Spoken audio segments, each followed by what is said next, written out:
మీ మోకాల నొప్పులకు ఎటువంటి సర్జరీ లేకుండా ఎపియాన్ పెయిన్ క్లినిక్ అందిస్తున్న అత్యాధునిక చికిత్స. నమస్తే రమ్మగారు. నమస్తే జయ.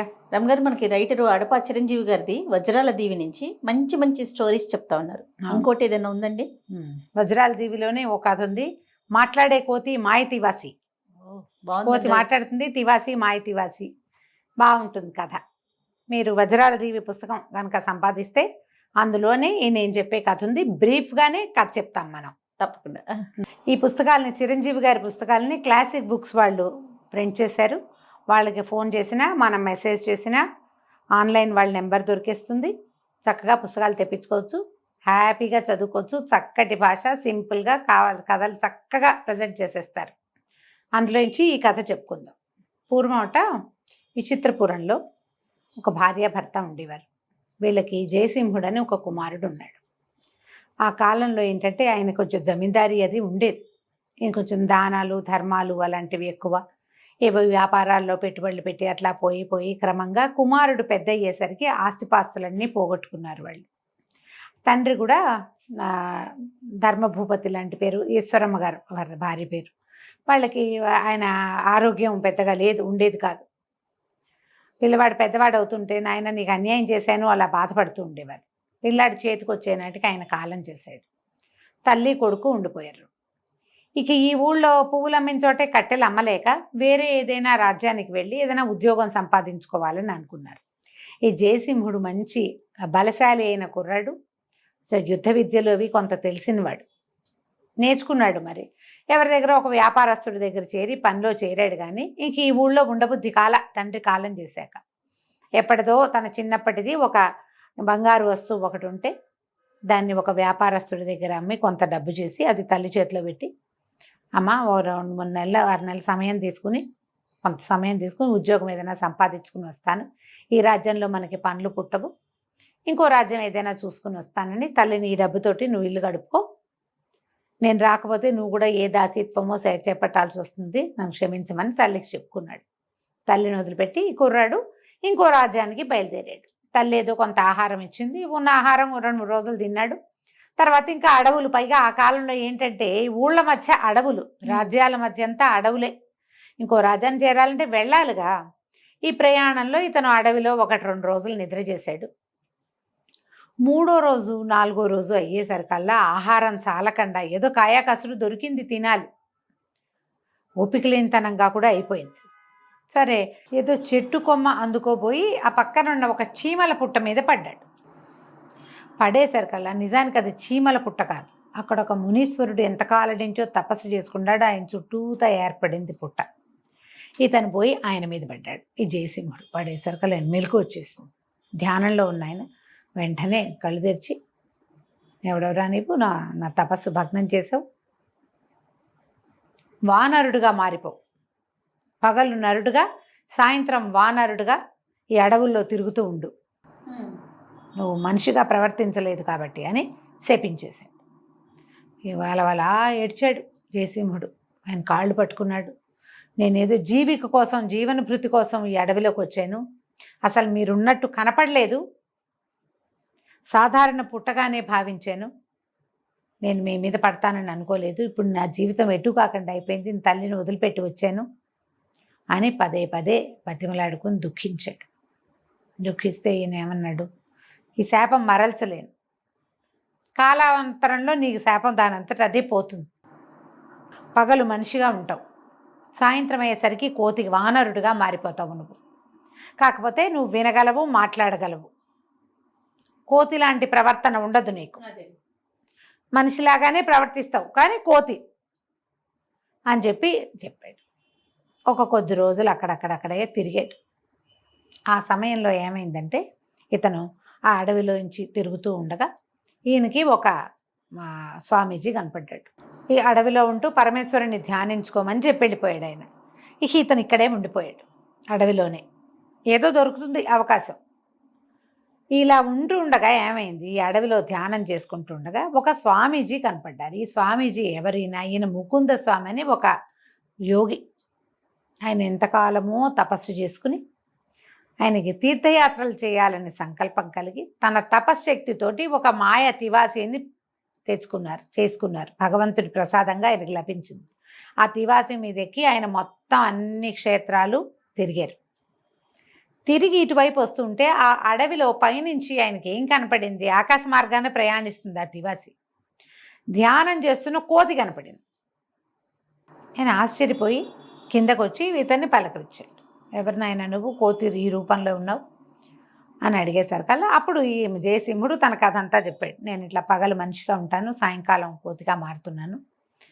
కాలాంతరంలో ఎప్పుడో నాకు ఇది పోతుంది. అప్పటిదాకా పరమేశ్వరుడి ధ్యానం చేయమన్నారంటే పరమేశ్వరుడే నన్ను ఇక్కడికి రప్పించాడు. నాయన ఈ తివాసి తీసుకో, నువ్వు దీన్ని వాడుకో, నీ దగ్గర ఉంచు అని చెప్పి ఆయన అతివాసిని ఈ కోతి స్వరూపంలో ఉన్న అబ్బాయికి ఇచ్చాడు. పగలల్లా ఇతను అతివాసి మీద ఎటైనా తిరగచ్చు, మనిషి రూపంలో ఉంటుంది. కోతిగా మారినప్పుడు దాన్ని దాచిపెట్టుకోవచ్చు. అతని మాట వింటుంది. ఈ తివాసి వేరే వాళ్ళు ఎవరు ఎక్కలేరు, దొంగిలించలేరు. ఎందుకంటే ఈయన తివాసిని మన చెట్టకొమ్మల్లోనూ అక్కడ పెట్టి ఎక్కడికైనా వెళ్తే ఆ తివాసి బ్రహ్మరాక్షసిగా మారి వాళ్ళని భయపెడుతుంది, జనాలు ఎవరన్నా దాన్ని ముట్టుకుంటే. ఇతడికి తప్ప ఇంకెవరికి ఇది పనిచేయదు, వాళ్ళకి తివాసీలాగా కూడా కనపడుతుంది అని ఒక వరంలాగా ఈ తివాసీని జయసింహుడికి అప్పచెప్పాడు. ఇతను అడవిలో తిరుగుతూ ఉండగా ఒక అమ్మాయిని కొంతమంది వీళ్ళు దుండగులు పట్టుకున్నది కనపడింది. వీళ్ళేమిటి బందిపోటు దొంగలు. ఒక అమ్మాయిని పట్టుకున్నారు, ఒక రాజకుమార్తెని. అమ్మాయికి ఏంటంటే వివాహం సమయంలో ఎత్తుకొచ్చేసారు. పెళ్లికూతురు గుంపు వెళ్తూ ఉంటే వీళ్ళు పట్టుకున్నారు దొంగలు. ఇప్పుడు ముందంతా నగలు గీగలు తీసేసుకుని తర్వాత అమ్మాయి బాగుంది కదా, మాలో ఎవరో ఒకరిని పెళ్లి చేసుకోమని ఆ పిల్లని బలవంత పెడుతున్న సమయానికి ఇతను అక్కడికి వెళ్ళాడు. తివాసిని చెట్టు మీద పెట్టి అతను పిలిస్తే వస్తుంది. వెళ్ళి నేను మీకు ఇది చెప్తాను, న్యాయం చెప్తాను, నలుగురు ఉన్నారు కదా, ఎవరో ఒకళ్ళు పెళ్లి చేసుకోవాలి ఈ అమ్మాయిని. ఇప్పుడు నేను ఇక్కడే నుంచుంటా, మీరు ఆ చెట్టు మీద ఉన్న ఆ పువ్వు ఎవరు ముందు కోసుకొస్తే వాళ్ళు ఈ పిల్లని పెళ్లి చేసుకుందరు. కానీ వాళ్ళ మధ్యలో జడ్జి పోస్టు వహించి తను నిలబడి వాళ్ళు నలుగురిని పరిగెత్తనిచ్చి తివాసిని పిలిచి ఈ అమ్మాయిని తివాసి మీద ఎక్కించి తీసుకెళ్ళి తండ్రికి అప్పచెప్పాడు. కొంచెం ఆ అమ్మాయిని వివాహం చేసుకోమన్న హింట్ వాళ్ళు ఇచ్చారు. కానీ ఇతను వేరే వాళ్ళకి పెళ్ళికి కుదిర్చిన పిల్లని నేను ఎట్లా చేసుకుంటాను, నేను ఎట్లా పెళ్లి చేసుకుని ఆయన మా అమ్మాయిని ఎవరు తీసుకొస్తారో వాళ్ళకి 1,00,000 వరహాలు ఇస్తానన్నాను, 1,00,000 వరహాలైనా తీసుకెళ్ళిన ఆయన అని ధనపు రాసులు మూట కట్టి చేతులు పెట్టాడు. ధనం తీసుకున్నాడు. మరి డబ్బు వచ్చింది, ఇప్పుడు తల్లిని తీసుకెళ్ళచ్చు. అక్కడి నుంచి ఏం చేశాడు? తివాసీతో సహా తన ఊరు వెళ్ళిపోయి ధనాన్ని ఓ పక్కన దాచిపెట్టి తల్లికి అది కనపడకుండా ఓ బండి ఎక్కి ఊళ్ళోకి వెళ్ళినట్టు వెళ్ళి తల్లిని వెంబడి పెట్టుకుని తీసుకొచ్చి ఈ ఊరు తీసుకొచ్చుకున్నాడు. వేరే ఊరికి మారిపోయారనమాట, ఆ ఊళ్ళో ఉండకుండా. ఈ కొత్త ఊర్లోకి ప్రవేశించారు. వీళ్ళు వెళ్ళిన నగరం మహేంద్ర నగరం. దానికి రుద్రసేనుడని ఒక రాజు ఉన్నాడు. ఆయన కొంచెం అంత మంచి రాజుగా పేరున్నవాడు కాదు. వీళ్ళు వెళ్ళిపోయి ఇది చాలా సంపద ఉంది కదా, ఓ చక్కటి మేడ ఒకటి కొనుక్కున్నాడు. తల్లి తను ఈశ్వరదేవి ఇతను ఉండి చుట్టుపక్కలందరికీ కాస్త దానం ధర్మం చేస్తూ మంచివాడిగా పేరు తెచ్చుకున్నాడు. అయితే ఈ రుద్రసేనుడి మీద ఎప్పుడైతే జనాలకి ఇలాంటి అభిప్రాయం ఉందో, రాజు సరైనవాడు కాదు, కొంచెం పల్లెటూళ్ళల్లో అందరి దగ్గర నుంచి డబ్బులు బాగా పన్నులు వసూలు చేసేస్తాడు, వీళ్ళకి గ్రామాలకి కావలసిన ఏ వసతులు చేయించడు, కొన్ని చోట్ల కాటకంతో క్షామాలతోటి అల్లాడిపోతున్నారు పంటలు పండక, దానికి బాధగా ఉంటుంది. వీళ్ళకి సహాయం చేయాలి అని చెప్పి ఇతను ఏం చేస్తాడు? గజ దొంగ అవతారం ఎత్తుతాడు. ఊళ్ళో ఎవరో గజ దొంగ ఏర్పడ్డాడు. రాజుగారి ఖజానా నుంచి డబ్బు వచ్చేస్తుంది బయటికి. ఎప్పుడు వస్తున్నాడో, ఎలా వస్తున్నాడో, ఎంత కాపలాన్ని కట్టుదిట్టం చేసినా సరే వాళ్ళు అతన్ని పట్టుకోలేకపోతున్నారు. గజ దొంగ అక్కడి నుంచి గజ దొంగ సొమ్ములు దొంగలిచ్చేసి ఈ ఊరికి సిటీకి దూరంగా ఉన్న పల్లెల్లో పంచిపెట్టబడుతోంది డబ్బు. ఆ పంచిపెట్టేది ఒక కోతి. అది ఎలా వస్తుందో ఏం చేస్తుందో ఆంజనేయుడు అవతారంగా భావిస్తారు పల్లెటూళ్ళల్లో జనం. ఇక్కడున్న ఈ జయసింహుడు తన ఇంటి చుట్టుపక్కల కూడా కాస్తా కుస్తా దానం ధర్మం చేసేవాడు. క్రమంగా రాజుగారికి అర్థమైంది, ఎవడో ఒక దొంగ ఎట్లా వస్తున్నాడో తెలియటం లేదని కాపలాలు కట్టుదిట్టం చేశారు. వీళ్ళకి మెల్లిగా తెలిసింది, ఒక కోతి స్వరూపంలో ఉన్నది ఏదో ఒకటి తిరుగుతోంది, అది మాట్లాడుతుంది. ఎంత కట్టుదిట్టం చేశారో కాపలా. అక్కడి నుంచి ఏం చేశారు, వీళ్ళు ఒకరోజు ఇతను తిరిగి వస్తుండగా ఈ దానాన్ని దానం చేసి తిరిగి వస్తుంటే ఎవరో కుర్రాన్ని ఎలుగుబంట్లు వేటాడుతున్నట్టుగా ఎలుగుబంట్లు చుట్టుకుంటూ ఉన్నట్టు కనపడింది. ఇతని తివాసితో సహా కిందకి వెళ్ళిపోయి ఆ కుర్రాన్ని తన తివాసి మీద ఎక్కించుకొని రక్షిస్తాడు.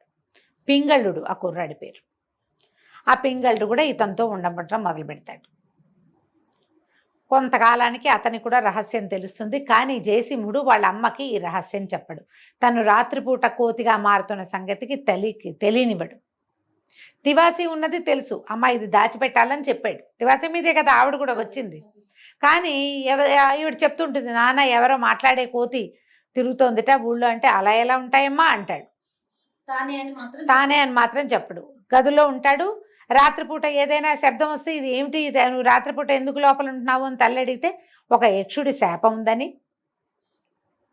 యక్షుడు లోపలే ఉంటాడని, ఆ సమయంలో తను ఎవరికి కనపడకూడదని అట్లా తల్లికి కొంచెం అబద్ధం చెప్పి గదిలో ఉన్నట్టే ఉంటాడు. తలుపులు వేసేసుకుంటాడు చీకటి పడేసరికి. ఆవిడ ఇంకా పిలవదు. తెల్లవారి లోపల ఇతను చుట్టుపెట్టాల్సినవన్నీ చుట్టబెట్టి చక్కబెట్టాల్సిన వ్యవహారం చక్కబెట్టుకుని వచ్చేసేవాడు. క్రమంగా ఈ తివాసి ఉన్న ఇతనే ఈ మాట్లాడే కోతిగా ఉన్నాడని పింగళుడికి కూడా తెలుస్తుంది. కానీ ఇక వాళ్ళిద్దరూ కలిసే చేస్తారు ఈ పనులు. రాజుగారి సేవలో తిరిగేటువంటి ఒక అమ్మాయి, ఓ వాసంతి, ఇతనితో స్నేహం కలుస్తుంది. ఆ అమ్మాయిని రక్షిస్తారు ఒకసారి వీళ్ళు. రక్షించేసరికల్లా ఆ పిల్ల ఈ పింగళుడితో స్నేహం చేసి రాజుగారి కోటలో చిన్న పొన్న రహస్యాలుంటే చెప్పేస్తారు ఆడపిల్లలు. ఈ పింగళుడికి ఏం చెప్తుందంటే, రాజుగారు తన ఖజానాని వేరే చోటకు మార్చేస్తున్నారు కొండకొమ్మ మీదకి, మా నాన్న చాలా హడావిడిగా ఉన్నాడని చెప్తుంది. ఆ విషయాన్ని పింగళుడు తెచ్చి జయసింహుడికి అప్పచెప్తాడు. అప్పుడు చూస్తే ఒక కొండ చివర ఒక పక్క నుంచి అసలు లోపలికి రాలేరు, ఒకవైపు నుంచే దానికి అవకాశం ఉంటుంది, రెండో వైపు అంతా కొండే అది. ఆ పైన ఈ ఖజానా ఉందని తెలుస్తుంది. ఇతన్ని తన తివాసీతోటి అక్కడికి వెళ్ళిపోతాడు. క్రమంగా వాళ్ళకి ఎదురుపడ్డం మొదలు పెడుతుంది. కోతి మొహం ఎదురుపడుతూ ఉంటుంది. సైనికులు భయపడతారు. ఇంతెత్తున 6.5 అడుగులు శరీరం, ఇంతెత్తుగా ఉన్న మనిషి, అది కోతి, మాట్లాడుతుంది, దానికి కత్తి తిప్పడం వచ్చు, క్షణాల్లో మాయమవుతుంది. ఎట్టా వస్తుందో తెలియటం లేదు. కోతి రావాలంటే ఏదో పట్టుకుని వేళ్లాడుతూ చేయాలిగా, ఇది ఎట్టా వస్తుందో తెలియదు. తివాసి తను కనపడకుండా ఉంటుంది ఇతరులకి. అక్కడి నుంచి కూడా ధనాన్ని దొంగతనం చేస్తాడు. ఇప్పుడు ఈయనేమంటాడు, ఎవరెవరు ఊళ్ళో దానపరులుగా ఉన్నారో వాళ్ళందరినీ తీసుకొద్దాం, వాళ్ళలో ఎవడైనా దొంగ ఉన్నాడేమోనని డౌట్ వస్తుంది. చాలా మందిని పిలుస్తారు. ఇట్లా ధర్మవారులు ఉంటారు కదా దానాలు చేసే వాళ్ళలో, జయసింహుడిని కూడా పిలుస్తారు. ఈయన 1-2 సార్లు ఆ కోతిని చూస్తున్నాడు. ఒడ్డు పొడుగు తెలుసు రుద్రభూపతికి, రాజుగారికి తెలుసు రుద్రసేనుడికి. ఆయన ఏమంటాడు, నువ్వే ఎందుకు కాకూడదంటే, సరే నన్ను అరెస్ట్ చేయండి, నేను కాదని తెలుస్తుంది కదా మీకు అనేసరికి సరే అనుకుంటాడు. అరెస్ట్ చేసి లోపల పెడతారు. జైల్లో ఉంటే ఈ తివాసి ఇతను ఎక్కడి నుంచి ఉంటే అక్కడికి వచ్చేస్తుంది రాత్రిపూట. కోతిగా మారిపోతాడు, తివాసితోటి బయటికి వెళ్తాడు, తెల్లవారేసరికి మళ్ళీ లోపలికి వచ్చేస్తాడు. ఎలా వెళ్ళాడో అలాగే తివాసితో పాటు లోపలికి వచ్చేస్తాడు. కాబట్టి ఇతను కాదని వదిలేస్తారు. ఏం చెయ్యాలో తెలీదు. సరే, ఒకనాటికి మెల్లిగా కొద్ది రోజులకి ఇతన్ని ఆవేశంతో పట్టేసుకుంటారు. పట్టుకునేసరికల్లా ఇక ప్రజల్లో కూడా ఒక అలజడి వచ్చేస్తుంది. ఎందుకంటే ఈ కోతి స్వరూపంతో ఉన్నవాడు ఏ ఊళ్ళల్లో కాటకం ఉందో, క్షామం ఉందో అక్కడంతా డబ్బు పంచిపెట్టాడు, అందరికీ ధాన్యం పంచిపెట్టాడు. అతను పంచింది అంతా రాజుగారి డబ్బే. రాజుగారి డబ్బు అంటే రాజు ఎక్కడి నుంచి సంపాదిస్తాడు? ప్రజలదే కదా, పన్నుల రూపంలో వాళ్ళ డబ్బే వాళ్ళ దగ్గర చేరుతుంది. ప్రజల్లో కూడా ఒక గొడవ వచ్చేస్తుంది. ఈ పట్టుకున్న వాడిని వదిలేయాల్సిందేనని రాజు మంత్రి చాలా ఆలోచిస్తారు. కానీ ఇక్కడ కుదరదు, ఇతను ఉరిదీస్తామంటారు. ఇతను పట్టేస్తారు. పట్టేసేసరికి ప్రజలు తిరుగుబాటు చేసేస్తారు. తిరుగుబాటు చేస్తే అతన్ని దింపేస్తారు రాజుని. జయసింహుడే మాకు రాజు కావాలంటే జయసింహుడు చెప్తాను, నేను శాపగ్రస్తుడిని అంటే. అయినా సరే పగలు మనిషిగా ఉండి రాత్రి కోతిగా ఉన్నా పర్వాలా. ఇప్పుడు కోతిగా ఉంటే కోతిది ఎలాంటి బుద్ధి, కానీ ఇతనిది ఎలాంటి బుద్ధి, ధర్మపరుడుగా ఉన్నాడు. సహజంగా అతను ఎలాంటి వాడో, ఒక జంతువుగా వనేచరుడుగా మారినా కూడా అలానే ఉన్నాడు. కాబట్టి నాకు ఇతను వీళ్ళే రాజు కావాలని వాడు చాలా పట్టుపడతారు. సరే, ఇతనితో వివాహానికి కూడా ఒక పెళ్లి కూతురు కూడా తయారవుతుంది. ఈగల దొంగలు ఎత్తుకుపోయిన కొంతమంది అమ్మాయిల్ని రక్షిస్తాడు. అందులో ఒక పిల్లని ప్రేమిస్తాడు. ఆ పిల్ల తనతో పెళ్లి కూడా సిద్ధపడుతుంది. పట్టాభిషేకానికి సాయంకాలం ముహూర్తం నిర్ణయిస్తారు. సాయంకాలం ఇతను కోతిగా మారుతాడు. ఆ వానరుడిగా మారిన జయసింహుడి నెత్తి మీదే కిరీటం పెడతారు. కిరీటం పెట్టంగానే వెంటనే మానవ రూపు వచ్చేస్తుంది అతనికి. అంటే శాపం దానంతటా అది పోతుందని చెప్పాడు కదా ముందు చెప్పిన మునీశ్వరుడు. అప్పుడు ఈయన ముకుంద స్వామి తిరిగి వస్తాడు. వచ్చి నాయన నీ గొప్పతనం నాకు అర్థమైంది, నేను ఇచ్చిన తివాసీతోటే నువ్వు ఇవన్నీ సాధించగలిగావు అని చాలా మెచ్చుకుంటాడు. ఇప్పుడు ఇంత ఒక రాజ్యంలో క్షామాన్ని కాటకాన్ని వాటన్నిటినీ సరిచేసి ఒక రాజుని సరిచేసి రాజుని మంత్రిని అరెస్ట్ చేస్తారు. ప్రజలంతా చావగొడతారు కానీ తను ఒప్పుకోడు. మీరు కష్టపడి పని చేయండి, రైతు కష్టం ఏమిటో మీకు తెలియాలని వాళ్ళనేమో పనులలో ప్రవేశపెడతాడు. వాళ్ళకి ఏం శిక్ష వేయడు, పని చేయాలంతే. అక్కడి నుంచి వివాహం చేసుకుంటాడు.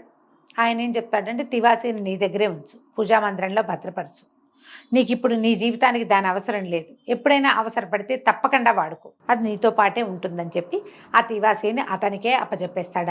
ఆయన తీసుకెళ్ళాడు ముకుంద స్వామి.